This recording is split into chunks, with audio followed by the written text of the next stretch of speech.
வணக்கம் மக்களே. நம்ம கார்த்தி கதையில பிப்ரவரி 13 என்ன நடக்க போகுது அப்படிங்கறத பத்தி தாங்க இந்த வீடியோல இப்ப நம்ம பார்க்க போறோம். இந்த வீடியோவுக்கு மறக்காம லைக் பண்ணிக்கோங்க. நீங்க லைக் பண்றதுதான் எங்களுக்கு அடுத்து வீடியோ போடுறதுக்கு ரொம்பவே இன்ட்ரெஸ்டிங்கா இருக்கும். ஸோ மறக்காம லைக் பண்ணிட்டு இந்த வீடியோவை பாருங்க. என்ன நடக்குது அப்படின்னு பாத்துக்கிட்டீங்கன்னா, வில்லி வந்துட்டு வேலையெல்லாம் பார்த்து முடிச்சு அபிராமியோட சிலைக்கு விளக்கு போட்டுட்டு அங்கேருந்து வந்து ஹீரோ கிட்ட, இங்க பாருடா, நீ சொன்ன மாதிரியே சிலைக்கு விளக்கு போட்டுட்டேன் அப்படின்னு. அப்ப ஹீரோ சொல்றாரு, இது மட்டும் இல்ல, இன்னும் 10 நாள் இதே மாதிரி வந்து கிளீன் பண்ணி விளக்கு போடணும், மறந்துடாதீங்க அப்படின்னு. இது கேட்டதும் வில்லி சொல்றாங்க சரி அப்படின்னு சொல்லிட்டு அங்கேருந்து வராங்க. அப்போ அந்த இடத்துல வில்லன்கள் 2 பேரும் நின்றுகிட்டு இருக்காங்க. அப்ப வில்லி 2 பேரையும் பார்த்துட்டு ரொம்ப சோகமா, பாத்தீங்களா இந்த டிரைவர் பையன் எந்த அளவுக்கு என்ன ஆளாக்கிட்டான் அப்படின்னு. இதை கேட்டதும் அவரு சொல்றாரு, சரி உன் அக்காக்காரி ஈஸ்வரி எங்க? அவ இருந்தா கண்டிப்பா இந்த மாதிரி நடக்காதே அப்படின்னு. அதுக்கு வில்லி சொல்றாங்க, அக்கா ரொம்ப முக்கியமான ஒரு மீட்டிங்காக வெளியில போயிட்டா. அவ இருந்திருந்தா கண்டிப்பா இந்த நிலைமைக்கு என்னை விட்டுருக்க மாட்டா. இந்த டிரைவர் பையன் என்னை ரொம்பவே கொடுமைப்படுத்துறான். அவனை சும்மாவே விடக்கூடாது. இன்னும் 9 நாள் வந்து இதே மாதிரி சுத்தம் பண்ணி விளக்கு போடணும் அப்படின்னு சொல்றான். அவன் கிட்ட அவமானப்படுறதே எனக்கு வேலையா போச்சு. நீங்க எப்படியும் இந்த திறப்பு விழாவை நடக்க விடாம ஸ்டாப் பண்ணிடுவீங்க அப்படின்னு நினைச்சேன். ஆனா நீங்க பாட்டுக்கும் இப்படி இருக்கீங்களே. அதுக்கு முத்து ஒரு விஷயத்த சொல்றாரு, இல்ல மருமகளே, நாங்க ஒரு பிளான் பண்ணோம் அப்படின்னு. அப்ப சிவனாண்டி டக்குன்னு முத்துவ, சித்தப்பா இருங்க சித்தப்பா அப்படின்னு.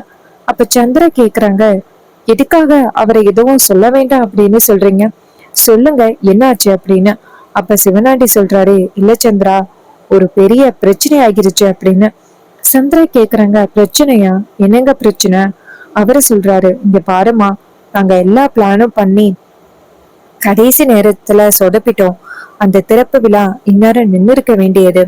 வில்லி கேக்குறாங்க, என்னங்க சொல்றீங்க? அப்ப முத்து சொல்றாரு, ஆமா மருமவளே, நேத்து ஒரு ஆபத்தான பொருளை அபிராமியோட சிலைக்கு பின்னாடி வச்சுட்டு உன்கிட்ட மா மாப்பிள்ள வந்துட்டு சொல்லணும் அப்படின்னு நினைச்சாரு. சரின்னு அவரு போன் எடுத்து பார்த்தா சுவிட்ச் ஆஃப். சரின்னு என் போனை கொடுத்தேன்.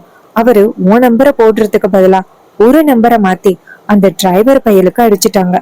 அதுவும் டிரைவர் பையகிட்ட எல்லாத்தையுமே சொல்லிட்டாங்க. இதை கேட்டதும் வில்லிக்கு செம ஷாக்கு. என்னங்க பிளான் பண்ணீங்க? பிளான் பண்ண நீங்க சரியா பண்றது இல்லையா அப்படின்னு சொல்லி கேட்க, அதுக்கு அவர் சொல்றாரு, இங்க பாரு சந்திரா, அவன் திடீர்னு இப்படி ஒரு விஷயத்த நாங்க சொதப்போம் அப்படின்னு கொஞ்சம் கூட எதிர்பார்க்கல. இதை கேட்டதும் சந்திரா சொல்றாங்க, சரி இதுக்கப்புறம் எப்படியாவது அவனை பழி வாங்கியே தீரணும், என்னால கண்டிப்பா அவனை சகிச்சிக்கவே முடியல அப்படின்னு. இதை கேட்டதும் அவர் சொல்றாரு, இங்க பாரு, எங்களுக்கு கூட ரொம்ப கோவமா தான் இருக்கு. உன்னை எப்ப இந்த மாதிரி வேலை பார்க்க வச்சானோ அவனை கண்டிப்பா சும்மா விடவே கூடாது அப்படின்னு முடிவு பண்ணிட்டான். நீ இரு சந்திரா, நீ கொஞ்ச நேரத்துல என்ன நடக்குது அப்படின்னு மட்டும் பாரு. அப்ப வில்லி சொல்றாங்க, இங்க பாருங்க, என்ன பண்ணாலும் சரி அந்த டிரைவர் பையன் வருத்தப்படணும். ஏன்டா என்னை இந்த மாதிரி வேலை பார்க்க வச்சோம் அப்படின்னு அவன் ரொம்ப கவலைப்படணும். இது எல்லாமே என் கண்ணு முன்னாடி நடக்கணும்.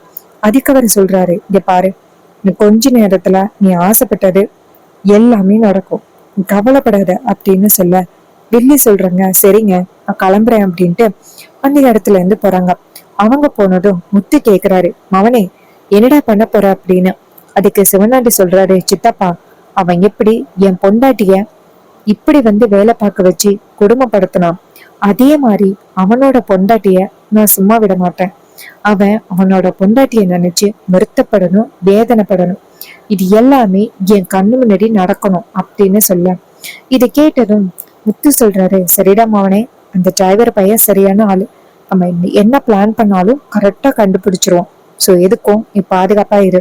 அதுக்கு அவர் சொல்றாரு, சரிங்க சித்தப்பா, நான் பாத்துக்கிறேன் அப்படின்னு சொல்லிட்டு சிவனாடி முத்துவை பார்த்து, இருங்க சித்தப்பா, எனக்கு ஒரு சின்ன வேலை இருக்கு, முடிச்சிட்டு வரேன் அப்படின்னு சொல்ல, முத்துவும் சரிடா மவனே அப்படின்னு சொல்ல சிவனாண்டி அந்த இடத்துல இருந்து கிளம்புறாரு. அந்த சிவனாண்டி அவனுக்கு தெரிஞ்ச ஒரு சில ரவுடிகளை போய் பாக்குறாங்க.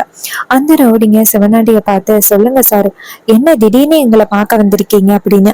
அதுக்கு சிவனாண்டி சொல்றாரு, உங்களால ரொம்ப முக்கியமான ஒரு விஷயம் ஆக வேண்டியது இருக்கு, அதனாலதான் வந்தேன் அப்படின்னு ரவுடிங்க கேக்குறாங்க. சொல்லுங்க சார் அப்படின்னு. அப்ப சிவனாண்டி அந்த ரேவதியோட போட்டோ இருக்குல்ல, அந்த ரேவதியோட போட்டோவை ரவுடிங்க கிட்ட, இங்க பாருங்க, இந்த போட்டோல இருக்கிறவல்ல, இவளை நீங்க கடத்திட்டு வரணும். இதை கேட்டதும் ரவுடிங்க சொல்றாங்க, சரிங்க சார், இந்த லேடி எந்த ஏரியாவுல இருக்கான்னு மட்டும் சொல்லுங்க, நாங்க பாத்துக்கிறோம். சிவனாண்டி சொல்றாரு, இங்க பாருங்க, அவளை நான் கோவிலுக்கு வர வைக்கிறேன், அங்க இருந்து அவளை நீங்க தூக்குனா போதும். சோ நான் சொல்றப்ப மட்டும் அவளை ரிலீஸ் பண்ணா போதும். இதை கேட்டதும் ரவுடிங்களும் சரிங்க சார் அப்படின்னு சொல்லிட்டு அந்த போட்டோவை கையில வாங்கிக்கிட்டு அந்த சிவனாண்டி சொன்ன கோவிலுக்கு போயிட்டு இருக்கிறாங்க. இன்னொரு பக்கம் சிவனாண்டி நேரா சந்திராவுக்கு போன் பண்றாங்க. சந்திரா போன் அட்டன் பண்ணி சொல்லுங்க அப்படின்னு சொல்ல சிவனாண்டி சொல்றாரு, இங்க பாரு, அந்த ரேவதி இருக்கால, அவளை அழைச்சுக்கிட்டு எப்படியாவது கோவிலுக்கு வா. அப்ப வில்லை சொல்றாங்க, எங்கங்க, அவ கண்டிப்பா நான் கூப்பிட்டா வர்ற ஆளே கிடையாது. அதுக்கு அவர் சொல்றாரு, இங்க பாரு, நீ எல்லாரையுமே கூட்டிட்டு வா, ஏன் அவளை மட்டும் கூட்டிட்டு வரணும், அப்பதான் உன் மேல சந்தேகம் வராது, நான் சொல்ற மாதிரி செய்யு. இது கேட்டதும் வில்லியம் சரிங்க அப்படின்னு சொல்லிட்டு போனை கட் பண்ணிட்டு, இப்ப எப்படி வந்துட்டு அவளை வெளியில கூட்டிட்டு போறது அப்படின்னு நேரா ரோகிணி கிட்ட போயிட்டு, ரோகிணி, கோவிலுக்கு போயிட்டு வரலாமா அப்படின்னு சொல்ல ரோகிணி கேக்குறாங்க, என்ன இது திடீர்னு கோவிலுக்கு கூப்பிடுறீங்க?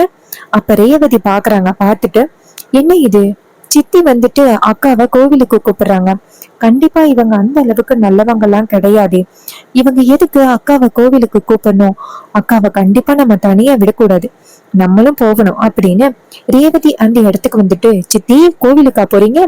அப்ப சந்திரா நினைக்கிறாங்க, ஆகா கரெக்டா வந்துட்டா அப்படின்னு நேரா ரேவதிய பார்த்து, ஆமா ரேவதி, நானும் ரோகிணியும் போயிட்டு வரோம். அப்ப ரேவதி சொல்றாங்க, இல்ல சித்தி, நானும் வரேன் அப்படின்னு. இது கேட்டதும் சந்திரா சொல்றாங்க, அப்படியா, சரி வா அப்படின்னு. அப்போ சந்திரா நினைக்கிறாங்க, நம்ம நினைச்ச மாதிரியே இவ வசமா வந்து சிக்கிட்டா அப்படின்னு சொல்லிட்டு நேரா அந்த வில்லிய கூட்டிக்கிட்டு கோவிலுக்கு கிளம்புறாங்க. அப்ப சந்திரா வந்துட்டு நேரா சிவனாண்டிக்கு மெசேஜ் பண்ணி விடுறாங்க, நாம் நினைச்ச மாதிரியே ரேவதியும் வந்துட்டா, கோவிலுக்கு தான் வந்துகிட்டு இருக்கா. இது கேட்டதும் வில்லனும் சரி அப்படின்னு சொல்லிட்டு நேரா ரவுடிங்க கிட்ட, இங்க பாருங்கடா, நீங்க தூக்க வேண்டிய ஆளு கோவில் பக்கத்துல வந்துட்டு, சோ யாருக்குமே சந்தேகம் வரக்கூடாது. இது கேட்டதும் அவனுங்களும் சரிங்க சார் அப்படின்னு சொல்லிட்டு கோவிலுக்குள்ள காத்துக்கிட்டு இருக்காங்க. இன்னொரு பக்கம் வில்லி ரெண்டு பேருமே கூட்டிக்கிட்டு கோவிலுக்குள்ள வராங்க. வந்துட்டு சாமி கும்பிட போறாங்க. வில்லி நேரா ரேவதி கிட்ட, நீங்க ரெண்டு பேரும் முன்னாடி சாமி கும்பிட போங்க, நான் அர்ச்சனைக்கு தேவையான ஜாமான வாங்கிட்டு வரேன். இது கேட்டதும் ரேவதியும் சரி அப்படின்னு சொல்லிட்டு கோவிலுக்குள்ள போறாங்க.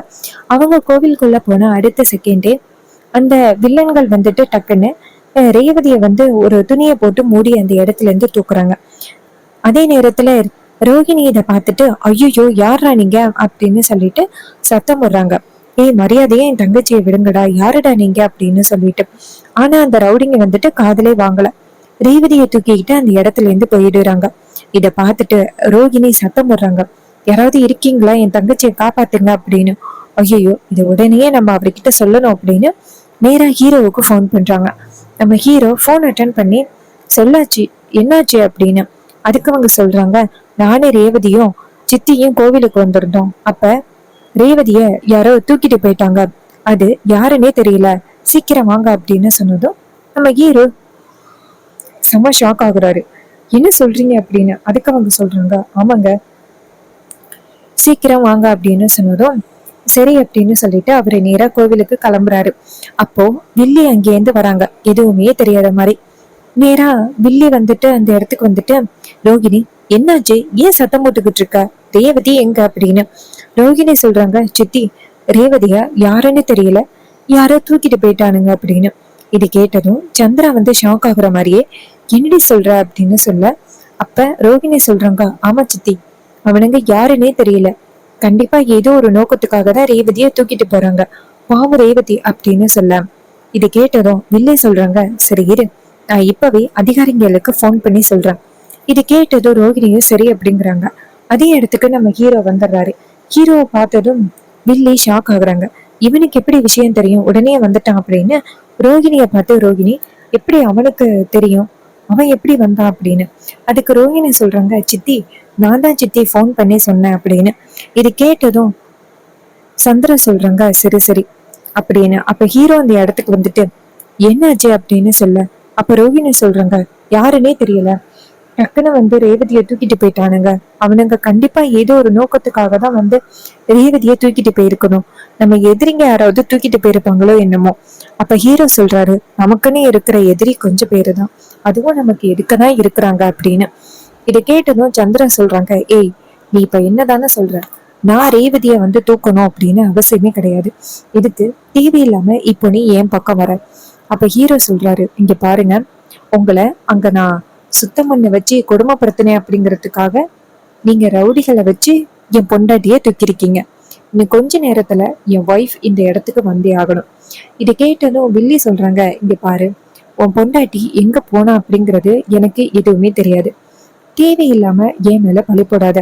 அப்ப ஹீரோ சொல்றாரு, இங்க பாரு, இது எல்லாத்துக்கும் காரணம் அந்த சிவனாண்டி அப்படிங்கிறது எனக்கு நல்லாவே தெரியும். கண்டிப்பா அவனை சும்மாவே விட மாட்டேன் அப்படின்னு நம்ம ஹீரோ சொல்றாரு. அதுக்கப்புறம் சிவனாண்டி வந்து நேரா ரேவதியை வந்து ஒரு இடத்துல கொண்டு போய் காட்டி போட்டு வச்சிருக்காங்க. அப்ப ரேவதி வந்து ரவுடிகளை பார்த்து, இங்க பாருங்க, நீங்க எல்லாரும் யாரு, எதுக்காக என்ன பிடிச்சிட்டு வந்தீங்க, என் ஹஸ்பண்ட்க்கு மட்டும் தெரிஞ்சிச்சுன்னா கண்டிப்பா உங்களை சும்மா விட மாட்டாங்க அப்படின்ட்டு. அதுக்கு அந்த ரவுடிங்க சொல்றாங்க, இங்க பாரு, இப்போதைக்கு நீ அமைதியா இருக்கிறது நல்லது. ஏதாவது பேச போக உனக்கு தான் ஏதாவது பிரச்சனையாகும், அமைதியாயிரு அப்படின்னு சொல்ல. அதுக்கு ரேவதி சொல்றாங்க, இன்னும் கொஞ்ச நேரத்துல நான் எங்க இருக்கேன் அப்படிங்கிறத என் ஹஸ்பண்ட் தெரிஞ்சுக்கிட்டு இங்க வந்துருவாரு. அந்த பிறகு உங்க எல்லாருக்கும் இருக்கு அப்படின்ட்டு ரேவதி சொல்றாங்க. அப்ப சிவனாண்டி அந்த இடத்துக்கு வராரு. வந்துட்டு, என்ன ரேவதி, நானும் வந்ததுலேருந்து பார்த்துக்கிட்டு இருக்கேன், ரொம்ப ஓவரா சத்தம் போட்டுக்கிட்டு இருக்கா அப்படின்னு. அப்ப ஹீரோயின் கேக்குறாங்க, ஓ நீதான் என்னை கடத்திட்டு வந்ததா, இப்போ புரியுது. சித்திய அங்க வேலை பார்க்க வச்சதுனால என்ன ஏதாவது பழி வாங்கணும் அப்படிங்கிறதுக்காக இங்க என்ன கூட்டிட்டு வந்திருக்கீங்க. எப்படியும் நீங்க என்ன இங்க கூட்டிட்டு வந்ததே என் ஹஸ்பண்டுக்கு இந்நேரம் தெரிஞ்சிருக்கும். உனக்கு எத்தனை தடவை என் ஹஸ்பண்ட் வெளுத்து வாங்கியிருக்காரு, கொண்டு போய் அதிகாரிங்க கிட்டேயும் பிடிச்சு கொடுத்துருக்காங்க. அப்படியே நீ இன்னமும் திறந்தாம ஏதாவது ஒரு வகையில இப்படியே பண்ணிக்கிட்டு இருக்கே, உனக்கு கொஞ்சம் கூட அறிவே இல்லையா அப்படின்னு கேட்குறாங்க. இதை கேட்டதும் சிவனாண்டி சொல்றாரு, இங்க பாரு, என் சந்திராவை இன்னைக்கு அந்த நிலைமையில பார்க்கும் பொழுது எவ்வளோ கஷ்டமா தெரியுமா இருந்துச்சு. அவ இந்த அளவுக்கு யாருக்கிட்டையும் அவமானப்பட்டதே கிடையாது. ஆனா சுலபமா அவளை வேலை பார்க்க வச்சிருக்கீங்க. உங்களை சும்மா விடுவேனா, கண்டிப்பா விட மாட்டேன் அப்படின்ட்டு அவரு பேசுறாரு. அப்ப ரேவதி சொல்றாங்க, எப்படியும் அவர் இன்னும் கொஞ்ச நேரத்துல வந்துருவாரு. வந்ததோட உங்களுக்கு சிறப்பான தரமான சம்பவம் காத்துக்கிட்டு இருக்கு. அது தெரியாம நீங்க பேசிக்கிட்டு இருக்கீங்க அப்படின்னு.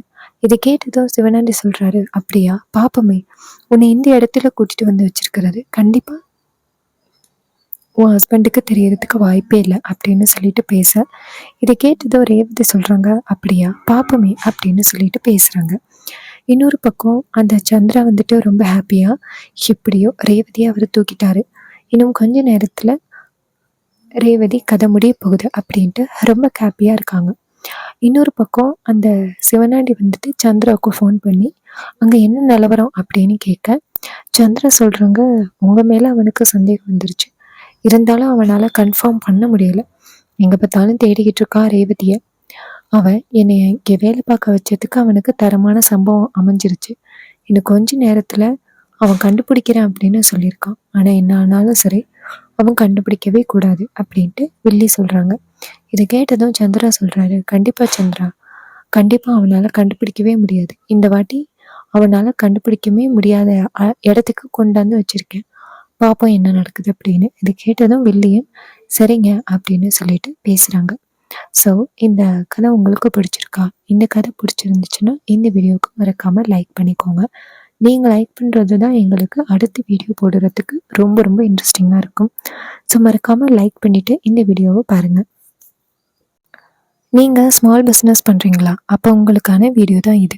எல்லாருக்குமே ரொம்பவே யூஸ்வலாக வேணும் அப்படிங்கிறது இந்த ஸ்க்ரன்ச்சீஸ் தான். ஸோ லோ பட்ஜெட்டில் நல்ல ஸ்க்ரன்ச்சீஸ் கிடைக்குமா அப்படின்னு நிறைய பேர் தேடிட்டு இருப்பீங்க. லோ பட்ஜெட்டில் ஒரு நல்ல காம்போ ஆஃபராக மொத்தமாக 12 ஸ்க்ரன்ச்சீஸ் எவ்வளோ உங்களுக்கு கிடைக்குதுன்னா 70 ரூபீஸ்க்கு கொடுக்குறோம். இந்த 70 ரூபீஸ்க்கு கொடுக்குற 12 ரூபீஸ் ஸ்க்ரன்ச்சீஸ் ஒவ்வொன்றும் ஜஸ்ட் 5 ரூபீஸ்க்கு முடியும். ஸோ நீங்கள் உங்களுக்கு பிடிச்ச மாதிரி 20 ரூபீஸ் அண்ட் 50 ரூபீஸ்க்கு கூட இந்த ஸ்க்ரன்ச்சீஸை சேல் பண்ணி நல்ல ப்ராஃபிட் பார்க்கலாம். ஸோ வேணும் அப்படின்னா கமெண்டில் ஆஃபர் அப்படின்னு கமெண்ட் பண்ணுங்கள்.